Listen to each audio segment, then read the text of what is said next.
2015 a été une année très différenciée suivant les marchés. Et c'est bien ce qu'il faut retenir quand on regarde les performances, c'est qu'en France, on a 3 marchés extrêmement différenciés, entre la Côte d'Azur qui en 2015 a explosé dans ses performances, a prouvé un vrai rebond, entre la province qui également a progressé dans ses performances, et enfin Paris qui aurait certainement pu montrer la progression dont on a besoin malgré malheureusement les événements dramatiques que l'on a vécu 2 fois de suite en 2015. À cet égard, cet élan qui a été donné en 2016, pour nous, sont certainement un signe fort d'une année 2016 qui, une fois les événements dramatiques parisiens oubliés,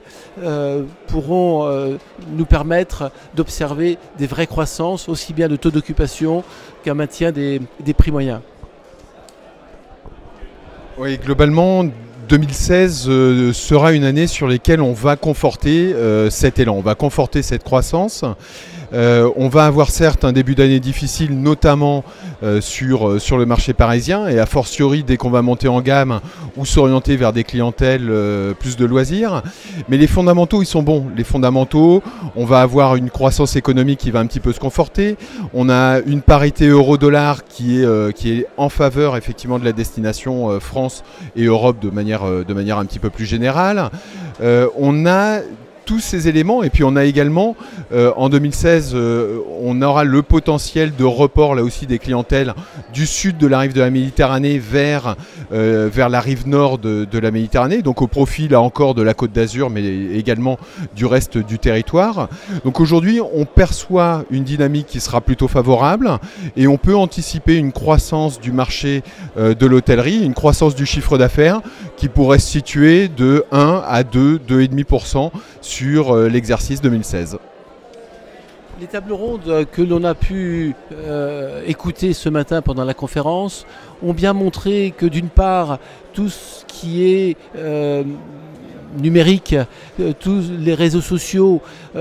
toutes les nouvelles technologies sont là pour soutenir le développement hôtelier, sont là pour apporter un service nouveau aux clients et que l'hôtelier doit se les approprier et en aucun cas prendre ça comme un risque. Ce sont de vraies opportunités. De la même façon, quand on parle de Paris Métropole, les opportunités sont extrêmement nombreuses de développement, de redéploiement de la capitale en dehors de son périphérique et pour nous sont un signe supplémentaire de croissance. Enfin,